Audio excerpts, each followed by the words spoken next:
How's it going, everybody? Welcome into Jacked Ramsays After Dark. Danny Marang here. Tuesday night following the 10th Portland Trailblazers win in 14 games. They get their 10th win before Thanksgiving, which, if you told me you saw that coming, I'm going to call you a liar or a psychopath. But, man, what a start to the season. What an absolute start to the season. Again, welcome in. Jacked Ramsays After Dark. Danny Marang here. Like, rate, review, subscribe. You have to deal with my scratchy voice tonight. It's about cooked at the end of the day. But again, like, rate, review, subscribe. Help us grow the show. If you're watching here live on YouTube, please click subscribe. If you're watching on the replay, please click subscribe. To help us grow the show. Let's kind of get into tonight's game. The Blazers win 117-110. That does not tell a story of the game. Not in any way, shape, matter, or form. Let's kind of go through the process of the game. No defense was being played in the first quarter.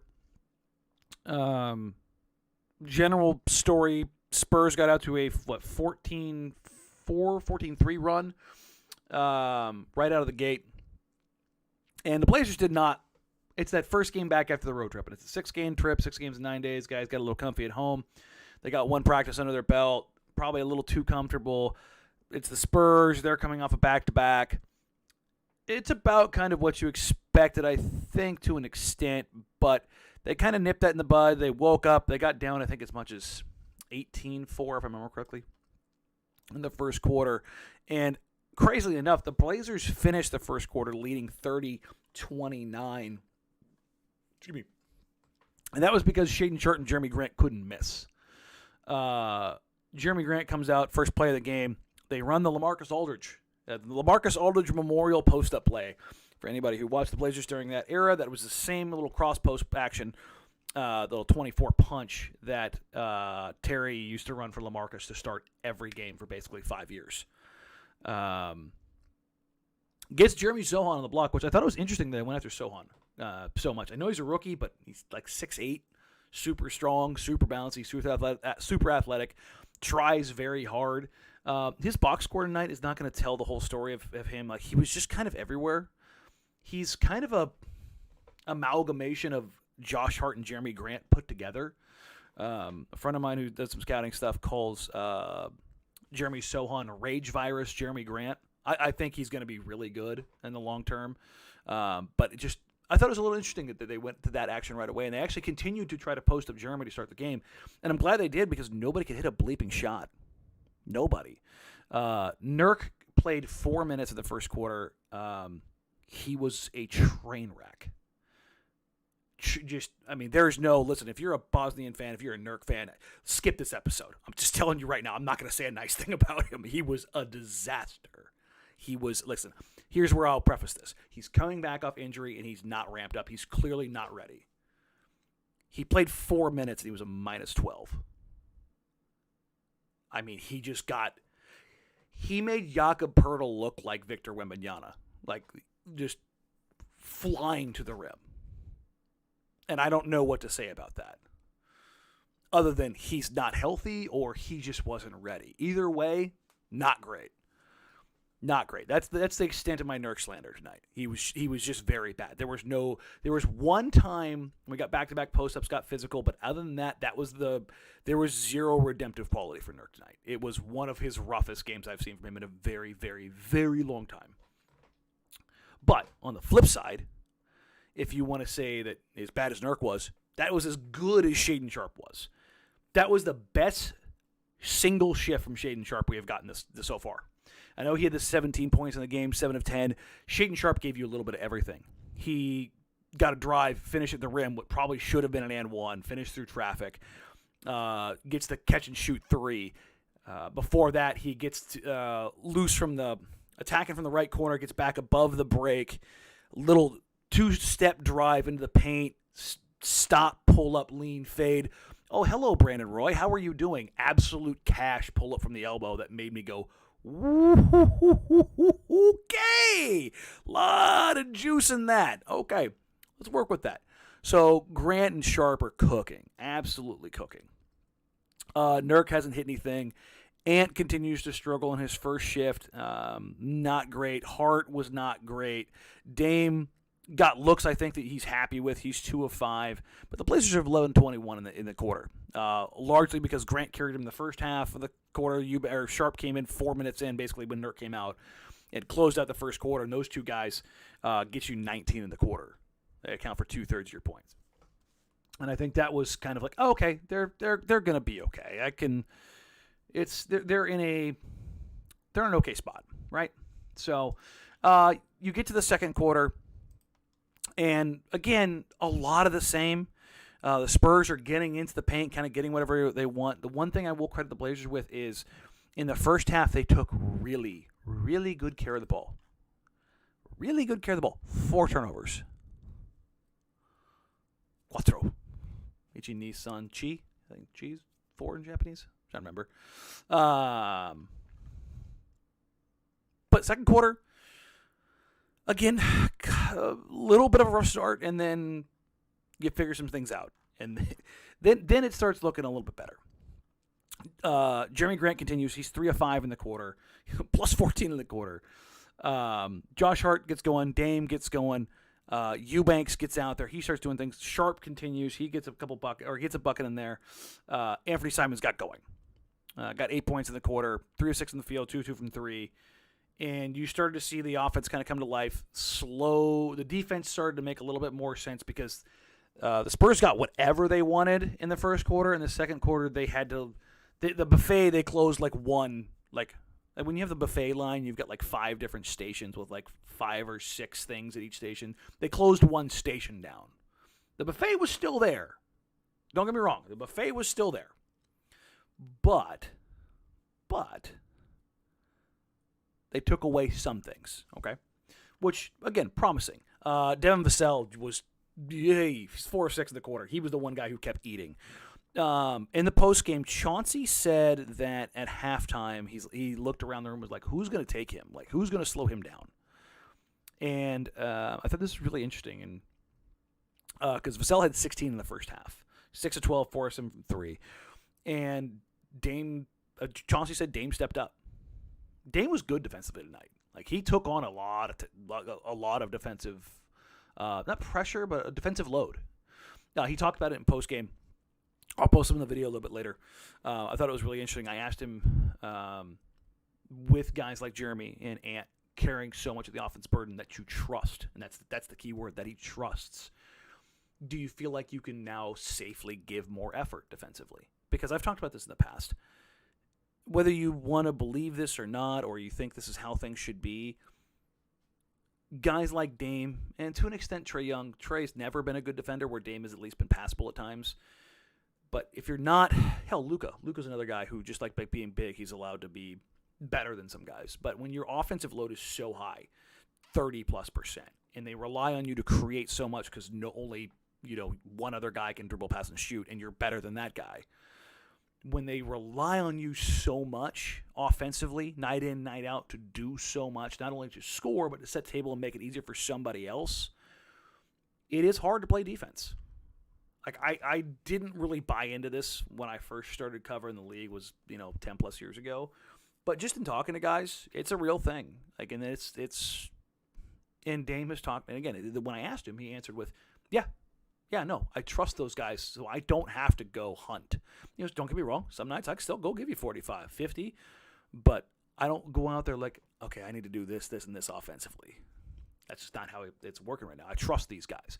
So defensively, he's giving you more. So Chauncey asks, who's going to take this guy? And Dame says, I'm going to.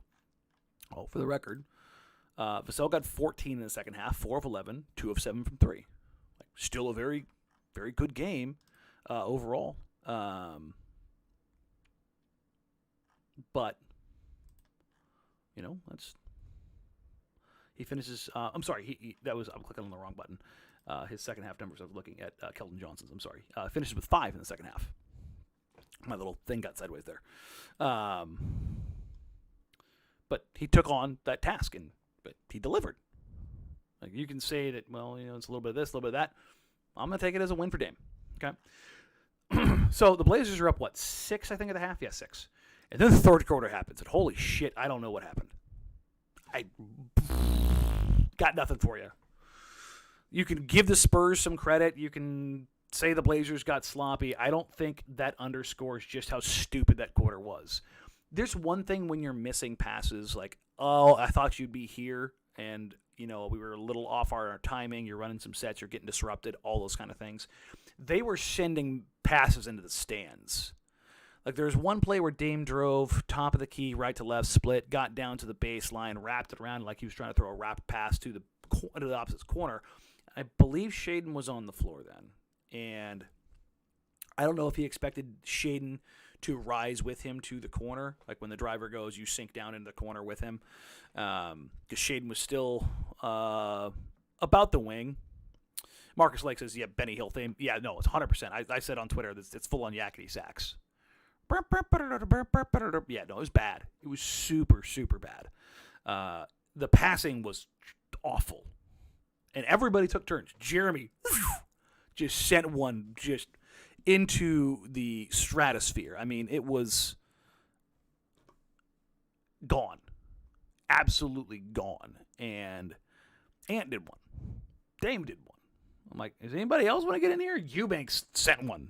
Nas sent one literally into the stands. And like I don't know what you do with that. Like I don't know how you it was either there's two passes that like skied out of bounds. I can't remember which one it was. I think it was Nas's that he whipped across. It might have been Ant's. But it went into the stands and Chauncey was sitting there basically right in front of Calabro and Hurd.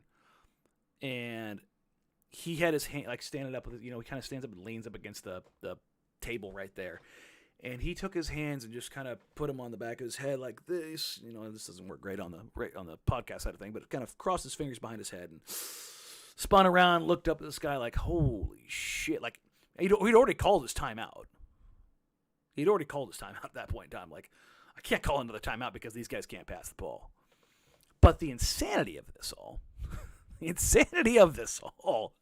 is that the Blazers in the quarter of complete shit show, up four. Like, because the Blazers shot 9 of 14, 4 of 6 from 3, 9 of 12 in the free throw line. Like, they were still productive, like obscenely productive. They had 6 assists in the quarter, and they had 6 assists and 8 turnovers. This is a quarter. They scored 31 points with 8 turnovers in the quarter. That's nuts. Nuts. And then the fourth quarter comes in, and it is a comedy of errors. So you had 29-30 in the first quarter, 32-27 in the second, 31-33 in the third. In the fourth, somebody just slammed the brakes on the offense, both execution-wise and ability to convert. It was just bad. It was not good. The Blazers did take care of the turnovers. It was 3 for Portland, 4 for San Antonio. But what ends up happening is Jakob Poeltl just kind of gets going. The Spurs take the lead. And you're going, they're finally going to have that game, aren't they? They're going to have that game where they're going to let go of the rope. I've been a fan of saying they just don't let go of the rope. It looked like they were letting go for a while. And they ran Nurk for a few minutes to start the fourth, 3 minutes. And then it was hook. And they went back to Drew Eubanks. And again, this is another shift where Nurk's out there for 3 minutes and it's a -4. Like, he was just a non-factor. Like, I can't even say, not that he was a non-factor. He was a negative. He was a bad player tonight. He hurt them. But Drew Eubanks to the rescue, man. Drew Eubanks was a plus 28 in a game the Blazers won by 7. He finished with 9 points and 7 rebounds. But he hustled, he grinded, he worked his ass off, and he just did what he could against Jakob Poeltl. Listen, if the Spurs had hit a couple of shots in the fourth quarter, they were 0 for 6 from 3. That's really the difference in this game. The Spurs were 8 of 20 from the field. The Blazers were 9 of 20. The Blazers hit 3 of 9 threes. They were able to kind of get past that. But what the Blazers did was basically in the final 5 minutes, they clamped down, and the Spurs scored 4 points. Defensively, they clamped down. So they continued to suck for the basically 8 minutes in the fourth, trading baskets, getting to the point where they fell behind. And then here comes Anfernee Simons, who we'll talk about this probably later this week. Ant continues to have very bad first halves and tremendous second halves. He's one of the best second half players in the league right now. I think he's like 12th in scoring in the second half. Desmond Bane is the best second half player in the league right now. My God. But Dame was 2 of 7. He struggled. He was 1 of 5 from 3, but he did have 3 assists. So he's setting the table. Eubanks is 2 of 2. Like, nobody's like really doing anything except for Ant. Ant played the entire fourth quarter. Gives you 10 points, gives you a couple rebounds, got the Blazers into a couple different looks, got guys some good looks. And I think that's a really interesting story about this year, is that there's somebody different basically every night. It doesn't always have to be Damian Lillard. In fact, outside of the first week, it's been somebody different other than Damian Lillard, which, fantastic. Box score numbers tonight, just kind of diving down into them again. You get 29 from Grant, you get 23 from Ant, you get 22 from Dame, and you get 13 from Shaedon Sharpe. But I think number one, shout out to Jerami Grant for being bigger on the rebound, or being bigger on the boards than he historically gets credit for. Finished tonight with 8 rebounds, and he's 6 of 8 from 3. He's basically shooting 50% from 3 on the season. There's going to be some regression there at some point in time, just not tonight. So I would imagine one of the Blazers' losses is going to come up where we're going to get it like an 0 for 8 Jerami Grant night, and everybody's like, oh my God, no. Talk to him post-game about his shooting, about the no-dip 3. It's something he's been working on for years, but he's only felt more comfortable recently in shooting like that. He started working with his shooting coach, John Townsend, on this new shot in Philadelphia in his last year there.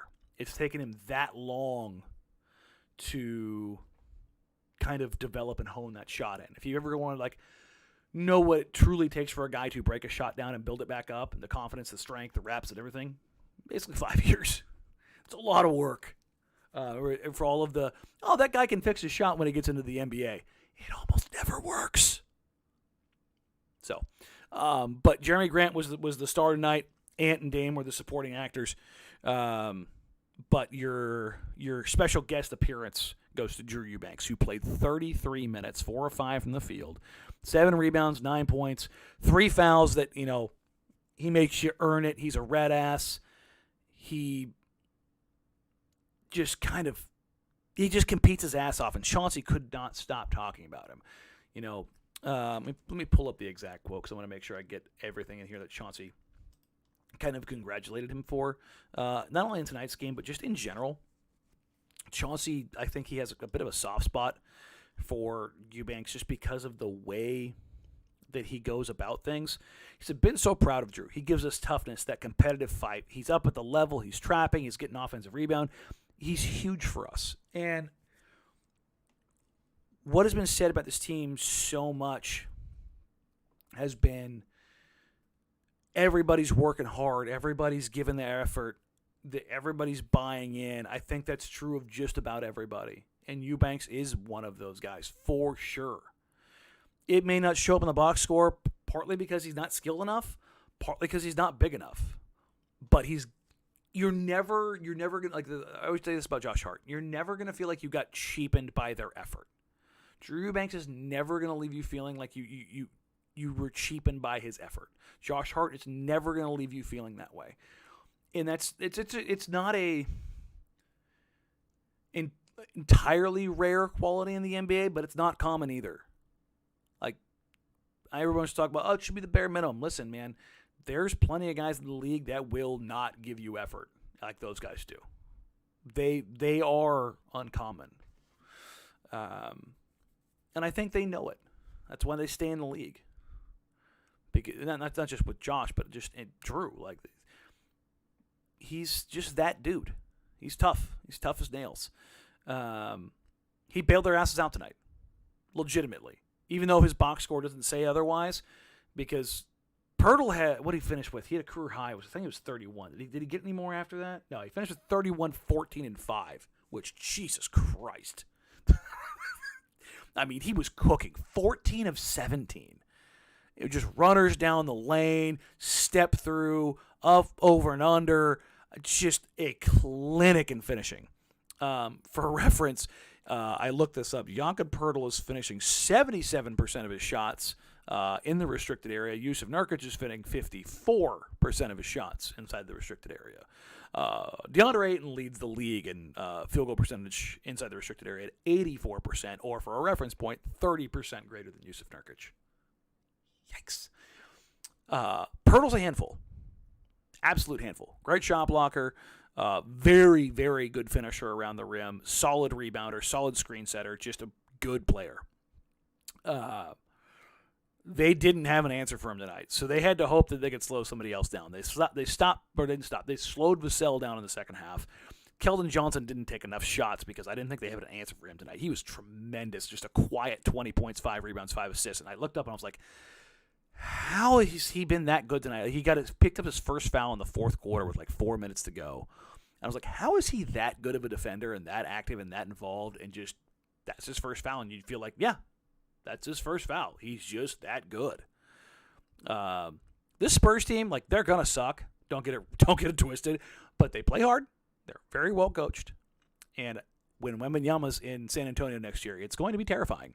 Sohan, Wembanyama, Keldon Johnson and Vassell is a hell of a core. They just really need a real point guard. Like, I like Trey Jones as a backup, but they get a real table setter for that team, and that's terrifying for the next decade.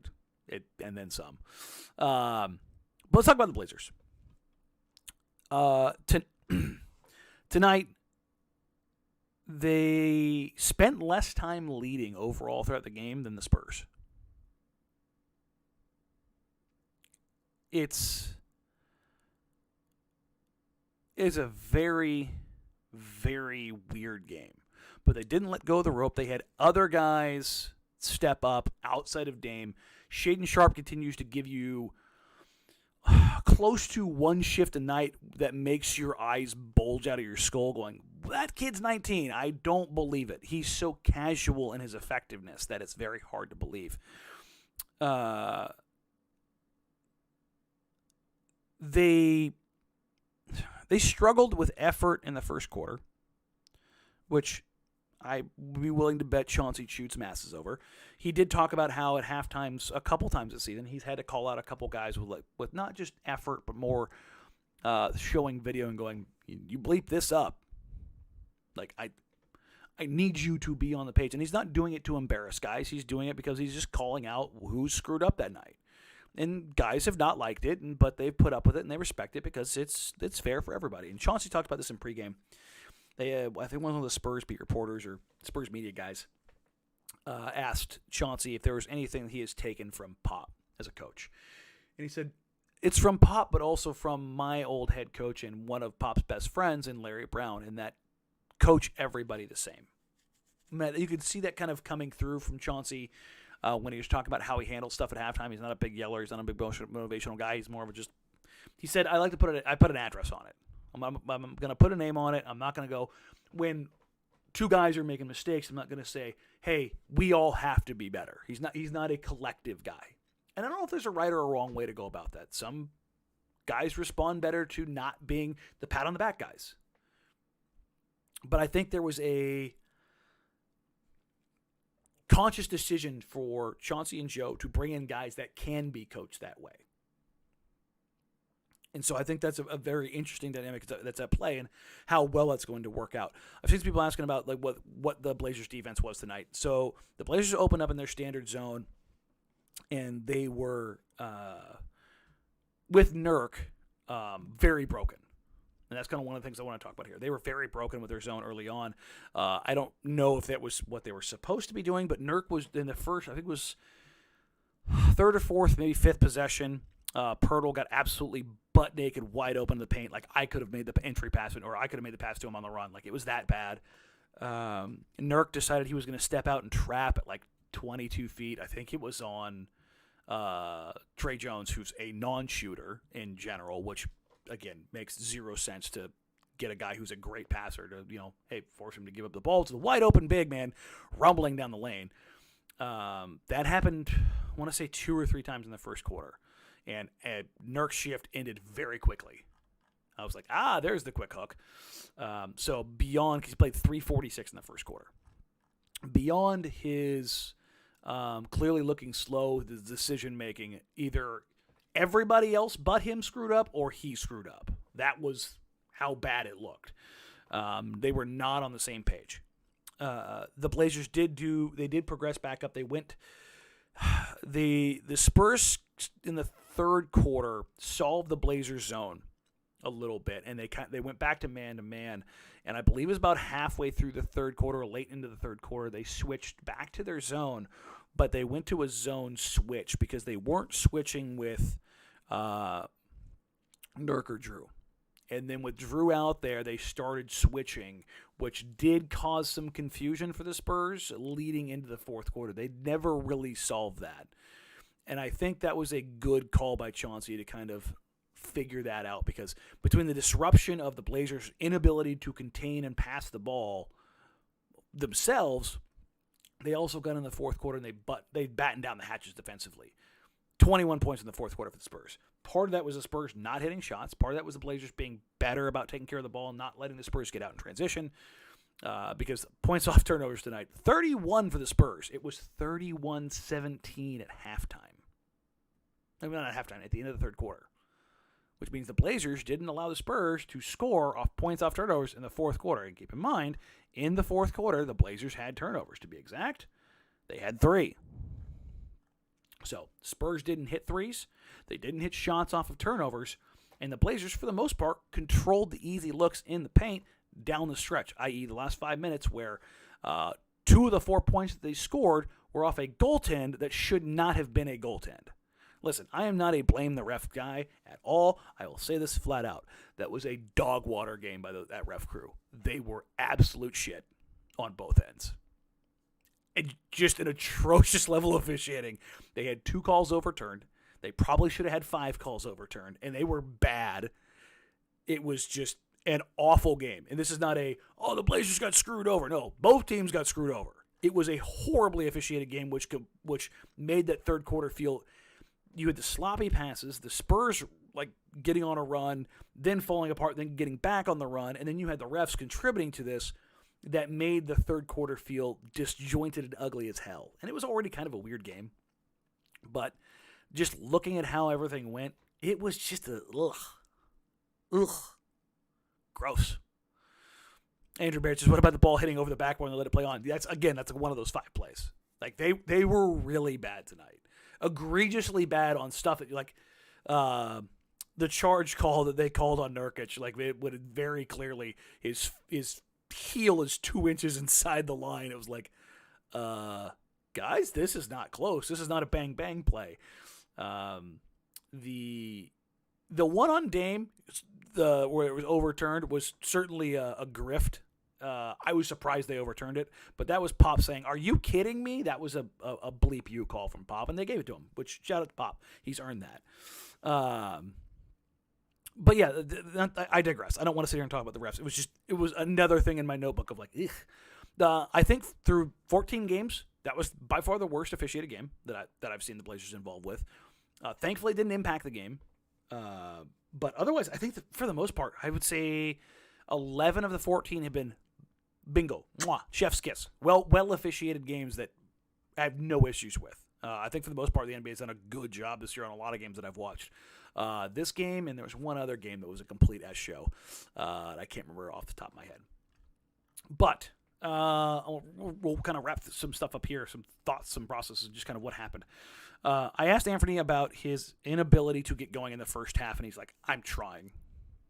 Like, I need to figure out how to be the spot up, catch and shoot guy in that first shift and get guys going. And then when I come back in, I'm the table setter. I got to get everybody else going. And then when Dame comes back in, that's where we kind of find our stuff, which, again, late in the second quarter when Dame came back in and him and Ant are working together, you saw Ant knock down shots. And I thought that was promising because that was not a your turn, my turn, or, hey, only one of Dame or Ant is on the floor for Ant got going.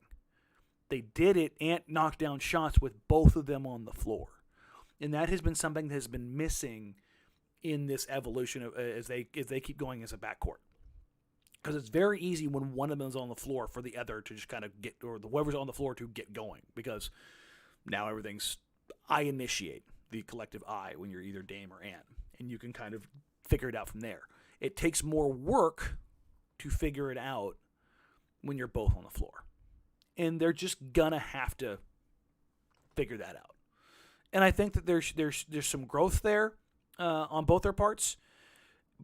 But there's still a lot more work to be done. Play calls in general. They opened up the game again with that LaMarcus Aldridge cross post for Jerami Grant, and it looked like, or it felt like at least, probably 4 of the first 6 plays were scripted. And maybe not scripted in the sense of like you script like a football game, but plays called by Chauncey.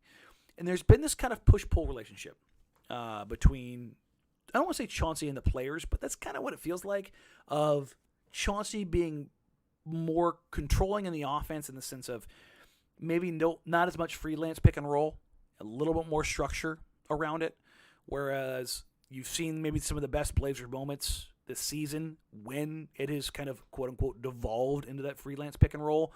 They've got to find that happy medium of, hey, let's run some stuff, let's make sure we're getting into our sets, we're getting into our opportunities, but also don't be afraid if something's there to attack a mismatch, to, listen, if you're getting into your motion offense and you find, Shaedon Sharpe has a guy back cut, and it's maybe not part of the set, maybe not a part of the motion, but that freelance, that natural ability, because you're not going to be robotic, and that's the kind of stuff that you're looking for.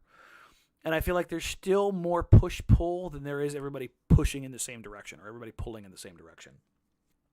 And I don't think that's inherently bad. That's just kind of where they are. But for them to be in that spot and to be 10-4, I mean, you really can't ask for much more. You really can't. I mean, you can. You can keep asking for wins. They got 10 wins before Thanksgiving, man. That's not what I would have expected. Getting wins and losses is not a bad spot. Or getting wins in games that you should probably lose is not a bad thing because you can coach and win at the same time. It was very, very interesting. I want to close up with this point. Allie, bring this up about Josh Hart. One thing I am tracking recently is Josh Hart had a nice night. 6 points, 5 assists, 7 rebounds, 3 steals. You felt his presence defensively. I felt like that was kind of waning over the last couple games. Not just his presence in general, like with shooting, the 0 for 9 against Dallas, blah, blah. But I felt like Josh Hart wasn't Josh Hart. Like he generated turnovers and got them out in transition. I thought that the back end of that road trip, 6 games, 9 nights, all shorthanded, all that stuff, they're probably tired. Getting in transition there is difficult. But Josh Hart is turning down butt-naked, wide-open threes. I mean wide open. And teams are going to recognize that. They're going to put on their scouting report reluctant three-point shooter. And they're going to start sitting underneath him, and he's not going to be able to drive. He's not going to be able to attack closeouts. He's got to – listen, I know he's not this prolific shooter. He's basically a career 35% three-point shooter. You're going to have some bad nights. You're going to have some Aminu, Harkless shooting nights in there. But in order for him to take advantage of those closeouts, he's going to have to continue shooting the wide-open shots. Like, that's got to be a thing. And I'm watching for that. Jerami has even turned down some wide-open threes. I think he's a reluctant three-point shooter, even though he's shooting the hell out of the ball right now. But big storyline of this game, again, I always want to keep driving this point home. The Blazers, it seems like, are aiming for around like 30-ish, 32-ish threes tonight. They're at 32. 15 to 32 is a great number. But 50 points in the paint. They get 46 tonight. And then their fast break points, I think they want to be closer to 20, but they only have 11 tonight. I thought they tried to push tempo. Number one, in the third quarter, they were very sloppy, and they didn't get some opportunities. And then they tried to go for plays that maybe weren't there. And I think that was part of what, again, made some of the stagnancy in the game appear. But overall, I'm talking about, quote-unquote bad stuff in a game the Blazers win by 7. It's a good place to be, man. It's a good place to be. All right, we're going to wrap it up there. The Blazers take on the Nets, who got the ever-living crap kicked out of them, my God, by the Sacramento Kings. I didn't even know what the final was. I was looking at it. They were down 32 without Keegan Murray. It was a game where they just got absolutely boat raced. So they'll be coming up here after that. Should be interesting. Listen, that team is an abject disaster, but they still have an immense amount of talent. If the Blazers F around, they will find out. The Nets were on a 5-game winning streak basically when Kyrie got suspended. They have talent. So the Blazers do have to be careful here. What will be interesting is how they come out. Can they tune some stuff up? They do not practice tomorrow. I think they're only going to get one practice while they're home before they go on another 4-game trip. And then they will finish this out against the Utah Jazz, who inexplicably lost tonight. So, welcome to the NBA. So, Brandon and I think we're going to try to do a live show on tomorrow. Tomorrow's Wednesday, right? Yeah, because we'll either do it Wednesday or Friday, depending on how things shake out.